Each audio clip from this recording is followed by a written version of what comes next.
사도들이 밝히 증거한 대상은 오직 예수 그리스도였습니다. 그래서 사도들이 예수 그리스도를 전하게 되었는데, 오늘 말씀에 보면 예수 그리스도의 복음을 전하면서부터 시작된 것이 있습니다. 그것은 박해와 핍박입니다. 사도들은 박해와 핍박 속에서도 그것에 굴하지 않고 언제나 복음을 전했는데, 그 복음을 전한 내용이 오늘 사도행전의 모든 내용입니다. 오늘 본문의 말씀 사도행전 5장 40절에 보면 그들이 옳게 여겨 사도들을 불러들여 채찍질하며 예수의 이름으로 말하는 것을 금하고 놓으니, 이렇게 기록하고 있습니다. 사도들의 전도 환경은 지극히 험난하기만 했습니다. 만일 입만 열면 이렇게 예수 믿는 그런 때가 아니지 않습니까? 예수 믿는 것, 그것이 힘들고 어려운 그때에 그들은 끊임없이 입을 열어서 예수 그리스도를 전했습니다. 복음을 전하는 것, 그것은 예수를 사랑하는 증거입니다. 이렇게 사도들은, 또 초대교회 성도들은 계속해서 전도했습니다. 그들은 왜 전도했을까? 오늘 몇 가지를 생각해 보는데, 첫째로 복음의 빚을 졌기 때문에 전도했다는 것입니다. 따라서 합니다. 복음의 빚을 졌다. 복음의 빚을 졌다는 것입니다. 로마서 1장 14절에서 바울은 헬라인이나 야만인이나 지혜 있는 자나 어리석은 자에게 다 내가 빚진 자라, 이렇게 말하고 있습니다. 빚졌다는 거예요. 여러분 빚져보셨습니까? 네, 말하기는 그렇지만 빚져봤죠. 저도 빚져봤습니다. 우리가 질 수 있는 빚은 세 가지 빚을 이야기하는데, 첫째는 물질의 빚입니다. 돈 꾸는 거, 물질의 빚. 두 번째는 마음의 빚, 도덕적인 빚이 있습니다. 세 번째는 영적인 빚이 있습니다. 물질의 빚을 갚지 못하면 구약시대에는 몸을 팔아서라도 갚아야 했습니다. 자식을 종으로 내줘야 했습니다. 다시 말해서 물질의 빚을 갚지 않으면 몸의 자유를 잃어버리게 됩니다. 그렇죠. 몸의 자유를 잃어버립니다. 물질의 빚, 무서운 것입니다. 두 번째는 도덕적인 빚인데, 이 도덕적인 빚도 물질의 빚 못지않게 무겁습니다. 여러분들이 사람으로서, 여러분 사람답게 살아야 되는데 사람답게 살지 못했습니다. 때로는 부모로서 부모의 역할을 하지 못했습니다. 남편으로서, 아내로서, 그리고 자식으로서 역할을 못할 때도 있습니다. 부모님 뵈면 별 면목이 없죠. 그래서 또 어떤 때는 친구로서 마땅히 해야 할 일을 하지 못했을 때 우리는 그 대상자 앞에 서는 것이 어렵고 두렵기만 합니다. 서기가 참 어렵습니다. 이렇게 갚지 않으면 마음의 평안을 잃어버리게 되는 것입니다. 그러나 여러분, 이 도덕적인 빚도 절대로 져서는 안 되는 빚이 되는 것입니다. 세 번째, 영적인 빚이라고 얘기했는데, 영적인 빚도 있습니다. 대부분의 사람들이 물질의 빚이라든지 도덕적인 빚은 느껴지는데 영적인 빚은 느끼지 못합니다. 여러분, 영적인 빚을 느끼는 사람은 누구일까요? 영적인 빚을 느끼는 사람은 주님을 만난 사람들, 성령의 감동을 체험한 사람들, 구원의 감격이 있는 사람들, 이런 사람들만 고백할 수 있는 빚이 바로 영적인 빚입니다. 여러분이 영적인 빚을 이야기할 수 있습니까? 영적인 빚이 나를 거리로 내세우고 나를 사람들 앞에 세워놓는 거죠. 고난이 와도 그 빚을 갚기 위해서 우리는 동분서주해야 될 줄 믿습니다. 다시 말해서 이것은 주님으로부터 받은 대속의 사랑의 빚을 우리가 깨닫지 못하면 영적인 빚은 우리는 느끼지 못하는 것입니다. 여러분은 영적인 빚이 없습니까? 바울 사도는 예수 믿는 사람들을 잡아가두고 그리고 폭행하고 포악질을 한 그것이 늘 가슴에 걸려서 그는 평생토록 주님 앞에 미안한 마음과 주님을 사랑하는 그런 고백을 끊임없이 했습니다. 여러분도 복음의 빚을 생각할 수 있는 분들이 될 수 있기를 간절히 바랍니다. 로마서 13장 8절에 바울은 피차 사랑의 빛 외에는 아무에게도 아무 빛도 지지 말라고 말하고 있는데, 여러분, 다른 빛은 지지 않기를 바랍니다. 그런데 사랑의 빛은 질 수 있어야 합니다. 아멘. 그 빛을 우리는 늘 가지고 있어야 합니다. 바울은 자신이 예수를 믿게 된 사실과 과정 속에서 나는 복음의 빚진 자입니다. 나는 핍박자였습니다. 죄인 중에 괴수, 수괴였습니다. 예수 믿고 구원받는 것처럼 나도 다른 사람을 구원해야 될 마땅한 의무가 내게 있습니다. 그래서 그는 그 빚을 갚기 위해서 목이 잘리는 순간까지 예수 복음을 전했습니다. 여러분도 빚진 자의 마음을 갖고 복음의 증인이 되시기를 주님의 이름으로 부탁합니다. 두 번째는 복음에는 구원의 능력이 있기 때문에 복음을 전해야 한다는 것입니다. 로마서 1장 16절에서 바울은 내가 복음을 부끄러워하지 아니하노니 이 복음은 모든 믿는 자에게 구원을 주시는 하나님의 능력이 됨이라. 먼저는 유대인에게요 그리고 헬라인에게로다 라고 했습니다. 이 복음은 유대인도 헬라인도 구원하는 능력이 된다고 하는 말씀입니다. 아멘.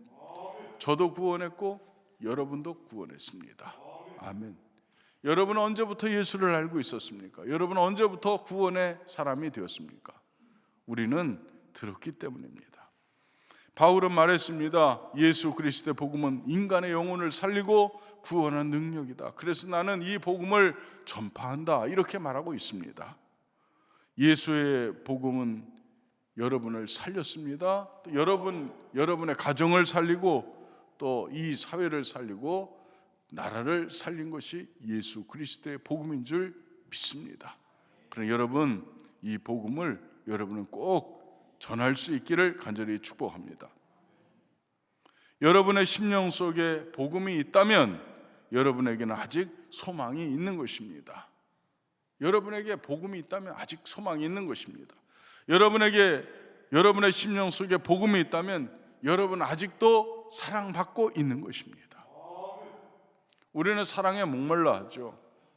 우리는 그 사랑에 대해서 의구심을 갖고 있는데 여러분의 마음 속에 복음이 있다면 여러분은 아직도 사랑을 받고 있는 것입니다. 아멘. 그 사랑이 너무 커서 우리는 그 사랑을 깨닫지도 못하고 있지만 여러분은 언제나 사랑받는 사람입니다. 아멘. 여러분 자신을 이렇게 토닥거리면서, 가슴을 이렇게 토닥거리면서 이렇게 한번 해보십시오. 나는 사랑받는 사람이야. 아멘. 여러분은 사랑받는 사람입니다. 누가 뭐라고 해도, 여러분이 느끼든 느끼지 못하든 여러분은 사랑덩어리입니다. 여러분은 복음이 여러분 안에 있는 한 여러분은 사랑받는 존재입니다. 만약에 여러분에게 복음이 있다면 여러분은 아직 기회가 있는 것입니다. 여러분의 나이와 관계없습니다. 여러분의 형편과 처지와 관계없습니다.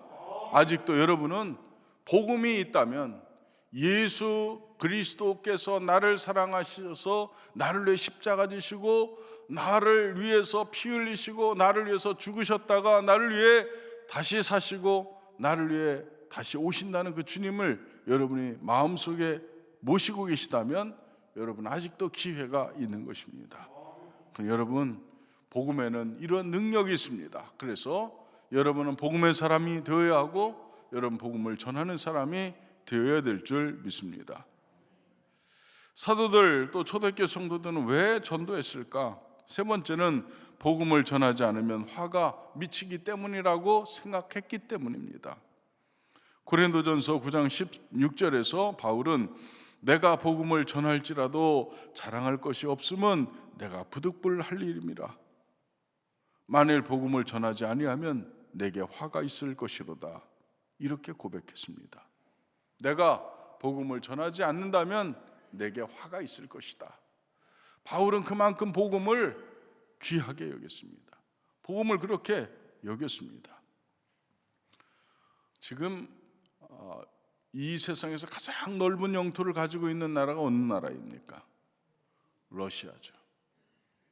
러시아는 이 세상에서 가장 넓은 영토를 가지고 있습니다. 러시아 가지고 있는 지하 자원은 얼만큼 가지고 있는지도 모릅니다. 지들도 모릅니다. 이미 9세기경에 러시아에 복음이 들어갔습니다.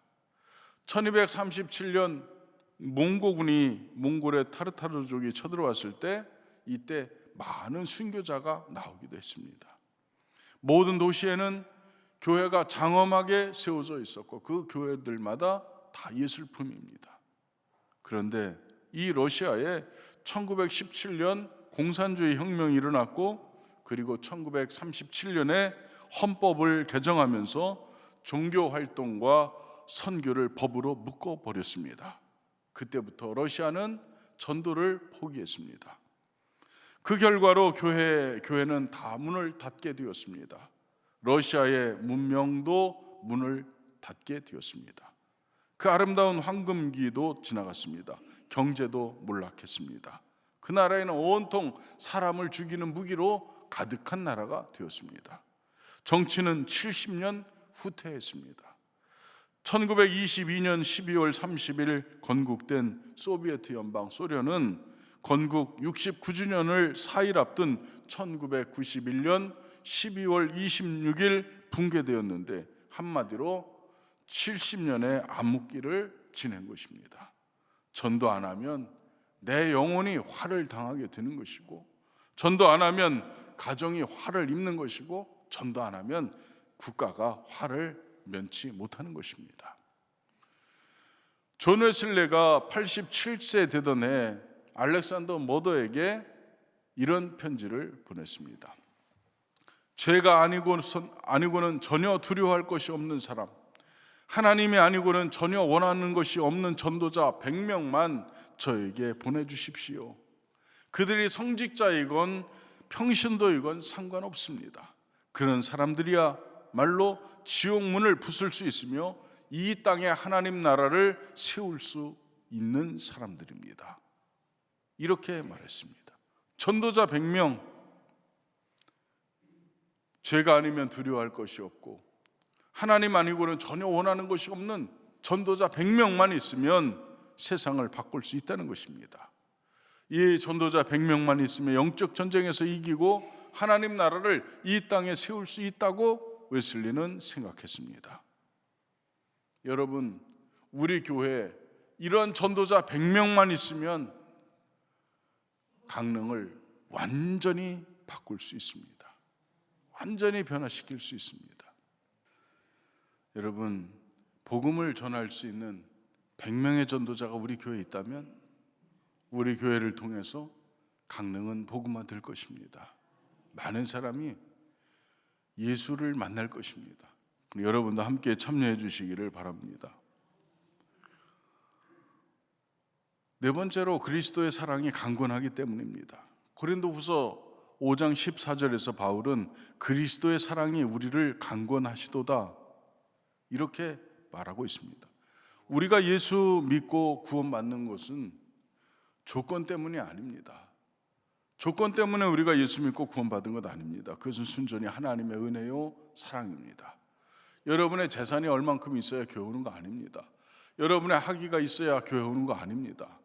여러분의 키가 몇 센치 이상 돼야 교회 오는 거 아닙니다. 교회 오는 것 조건 없습니다. 그것은 예수의 사랑입니다. 바울은 그 사랑 때문에 복음을 전했습니다. 우리도 역시 주님의 사랑이 강력하게 권고하시기 때문에 복음을 전하는 것입니다. 어제 비가 왔습니다. 새벽부터 그 전부터 비가 왔습니다. 토요일 아침 6시 30분이면 지역 섬김 조금 전에 우리 영상으로 본 전도를 시작하는 시간입니다. 6시 반이 지나갔습니다. 그런데 제 마음속에 이상한 생각이 들었습니다. 야호까지는 아니었습니다. 오늘 쉬네. 오늘 쉬네. 야호까지는 가지 않았습니다. 그런데 그 근처까지는 충분히 갔습니다. 오늘 모처럼 쉰다. 그런데 이 마음이 제게 들어온 다음에 하루 종일 이 마음이 떠나질 않는 것입니다. 하루 종일 자꾸만 생각이 납니다. 너 나 사랑하니? 주님께서 자꾸 그렇게 하시는 것 같습니다. 그래서 하루 종일 그 생각에 묶여서 이것도 하고 저것도 하고 어제는 하루 종일 왔다 갔다 하면서 지냈습니다. 주님, 전도 못했습니다. 그 대신에 이것도 하고 저것도 하고 그러겠습니다. 그러면서 어제 종일 이것저것 하면서 지냈습니다. 여러분, 그리스도의 사랑, 주님의 사랑은 여러분 언제나 강건합니다. 복음 전해라. 복음 전해야 되지 않겠니? 너 이웃 사랑해야 되지 않겠니? 너 말씀 전해야 되지 않겠니? 그렇게 우리를 자꾸 주님께서 밀어내시는 것 같습니다. 여러분, 그리스도의 사랑이 여러분을 강건하시니 여러분은 언제나 복음을 전하는 분들이 되시기를 주님의 이름으로 부탁합니다. 다섯 번째로, 주님께서 전도의 문을 열어주셨기 때문입니다. 고린도후서 2장 12절에서 바울은 내가 그리스도의 복음을 위하여 드로아의 이름에 주 안에서 문이 내게 열렸을 때라고 했습니다. 주 안에서 전도의 문이 열렸다는 것입니다. 아직도 세상에는 전도의 문이 닫힌 곳이 많이 있습니다. 이스라엘은 예수 믿으면 공직자가 되지 못합니다. 이스라엘은 예수를 믿으면 공직자가 되지 못합니다. 유대교인 출신이들만 그들은 공직자가 되고 출세의 길이 열립니다. 그뿐만 아니라 전 세계에 있는 이슬람 국가, 모든 이슬람 국가는 예수 믿으면 아무것도 누리지를 못합니다. 불교 국가 역시 마찬가지입니다. 저쪽 불교 국가, 인도차이나 반도 안에 있는 불교 국가 역시 마찬가지입니다. 예수 믿는 사람들 대부분 가난합니다. 공산권 말할 것도 없습니다. 복음 전도의 문이 꽉 닫혀 있습니다. 우리 교회를 지난번에 방문했던 서티무르 그분들도 예수 믿는 것 때문에, 예수 믿는다고 하는 그 한 가지 이유 때문에 그들은 미래를 예수의 복음과 바꾼 사람들입니다. 그 사람들 가난한 사람들입니다. 다 강냉이 먹고 사는데 교회에서 쌀밥을 준비했더니 밥을 얼마나 많이 먹는지, 우리 교인들 같으면 먹고 충분히 남았을 양인데 이분들은 고봉으로 다 푸고 한 번씩 더 먹어서 밥이 모자랐습니다. 그때. 그런데 그 얘기를 듣는 순간 그 사람들은 예수 믿는 것 때문에 가난을 선택한 사람들입니다. 아멘. 그런 사람들이 실제로 많습니다. 여러분, 전도의 문이 닫힌 곳이 많이 있는데, 그런데 우리에게는 전도의 문이 활짝 열려 있습니다. 마음만 먹으면 언제든지 누구에게든지 전도할 수 있습니다. 그러니 이때를 놓치지 않기를 주님의 이름으로 부탁합니다. 아멘. 우리 교회가 꼭 한 해마다 전도를 하고 지나가는데, 여러분, 전도하라고 하면 마음에 조금 부담도 되지요. 그리고 좀 귀찮기도 하죠. 그걸 또 왜 이걸 또 하나, 이런 마음도 들죠. 그런데 여러분, 그 전도를 통해서 여러분이 이 자리에 앉아 있는 것입니다. 저도 전도를 통해서 이곳에 서 있습니다. 우리가 누구에게 전도를 받지 못했다면 우리는 아직도 세상 죄에 빠져서 우리는 아직도 헤매고 있을 것입니다. 그러니 여러분, 최선을 다해서 전도할 수 있는 여러분 되시기를 부탁드립니다. 결과에 연연하지 마십시오. 씨를 뿌리면 언젠가는 돋아나게 되어 있습니다. 사막에 비가 내렸습니다. 그동안 내리지 않았던 사막이면 비가 내리지 않는 것 아닙니까? 그런데 이상기온 때문에 사막에 비가 내렸습니다. 그런데 그 사막이 어떻게 됐을까요? 그 사막이 어떻게 됐을까요? 그 사막에 온통 꽃으로 가득하게 되었습니다. 깜짝 놀랐습니다. 사막에도 떨어진 씨앗이 있었다는 것입니다. 그렇게 오랜 세월 동안 한 번도 그곳에 식물이 없었는데 비가 오고 난 다음에 그곳이 사막이 꽃밭이 되었다는 것입니다. 여러분이 뿌려놓은 씨앗은 반드시 싹이 나오게 되어 있습니다. 아멘. 그 때와 기간을 여러분은 생각하지 말고 여러분은 뿌려놓으시기 바랍니다. 결과 두려워하지 마십시오. 결과는 하나님이 반드시 이루실 줄 믿습니다. 왜냐하면 하나님께서는 한 영혼을 천하보다 귀하게 여기시기 때문에 그렇습니다. 그러니 전도에 최선을 다하는 여러분 모두가 되시기를 간절히 축복합니다. 어떤 나이 많은 전도사님이 기독교 서점에서 많은 전도지를 구입했습니다. 주문했습니다. 그러면서 그 기독교 서점 점원에게 힘없이 이런 말을 했습니다. 내가 오늘 전도지를 사가는 것이 어쩌면 마지막이 될지도 모릅니다.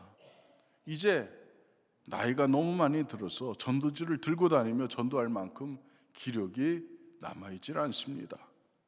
한 가지 소원이 있다면 그동안 수도 없이 많은 전도지를 나누어 주었는데 아직까지 내가 준 전도지를 보고 예수님을 믿게 되었다는 사람을 한 사람도 못 만났습니다. 그동안 헛수고만 한 것은 아닌지 그것이 못내 아쉽습니다.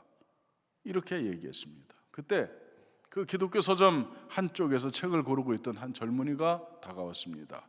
그리고 그 나이 많은 전사님을 유심히 바라보면서 반갑게 인사했습니다. 저는 전사님을 알고 있습니다. 저를 잘 모르시겠지만 저는 알고 있습니다. 10년 전 6월 25일 오후 6시 30분쯤 노인께서 안산역 앞에서 저에게 전도지를 주셨습니다. 저는 그 전도지를 읽고 예수님을 영접했습니다. 그리고 제 가족들도 모두 저 때문에 예수를 믿게 되었습니다. 제 동생은 선교사가 되어서 인도에 가 있습니다. 저는 방금 전사님께서 하신 말씀을 듣고 전사님인 것을 알아볼 수 있었습니다. 하나님이 오늘 저를 이곳에 보내신 것은 아마 전사님이 나눠준 전도지 중 적어도 한 장을 어떻게 축복해 주셨는지 알려주시려고 하신 것 같습니다. 여러분, 우리도 많은 전도지를 주는데 이 전도지는 대개 쓰레기처럼 땅바닥에 버려집니다. 그러나 그 전도지 한 장을 자기도 모르는 사이에 주머니에 넣고 들어가서 어떤 인생의 위기의 순간에 주머니를 뒤적거리다가 그것을 펴서 읽고 예수 만날 사람도 반드시 있을 것입니다. 그러니 여러분, 실망하거나 좌절하지 말고 여러분 그 열매를 여러분이 직접 보려고도 하지 말고 그냥 전하시기를 부탁합니다. 여러분, 주님께서 여러분에게 강권하십니다. 문을 열어주셨습니다. 빚진 자의 마음도 허락해 주셨습니다. 그러니 여러분 반드시 복음을 전하는 여러분 모두가 되시기를 주님의 이름으로 부탁합니다.